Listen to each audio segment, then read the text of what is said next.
За сая Монгол улсын парламентэд Монгол улсын ерөнхийлөгч орж ирж мэдээлэл хийсэн. Монгол улсын ерөнхийлөгч парламентэд тааллаараа орж үг хэлэх хэрэгтэй. Гэхдээ энэ хүн бол сая Монгол улсын зэвсэгт хүчний ерөнхий командлагчийнхаа хувьар Монгол улсын парламентыг сүрдүүлсэн гэж үзэж болно. Монгол улсын ерөнхийлөгч бол эв нэгдлийг хангагч байх ёстой. Парламент ёсоор бол бид нар одоо Монгол улсын ерөнхий сайд оюун эрдэнэд итгэл үзүүлэх хэсэг талаар арчлалынхаа зарчмаар парламентаар асуудлыг хилцэж ирсэн.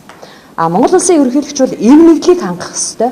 Гэтэл сая ороод илт нэг талыг баримталсан засгийн газрыг унгалаа гэдгийг сая бол мэдээлэл хийлээ.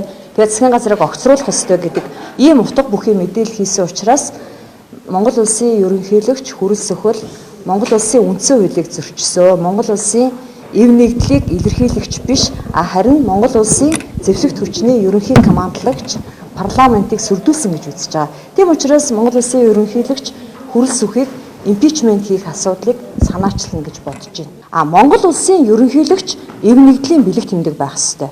Яг ийм Монгол улсын засгийн газар огцрох хэсэг асуудлыг ярилцж байхад орж ирээд илт нэг талыг баримтлсан ийм мэдээлэл хийж байгаа нь бол ерөнхийлөгч өөрөө огцрох болцлоо хангаж байна л гэсэн үг. Энэ бол эв нэгдлийг дахиад байхгүй болгож байна. Монгол улс арчлалын зарчмаар улсын хурлын гишүүд парламент дээр асуудлыг хилцэж ирсэн. Гэтэл Монгол улсын ерөнхийлөгч энэ хүн чинь Монгол улсын зэвсэгт хүчний ерөнхий командлагч.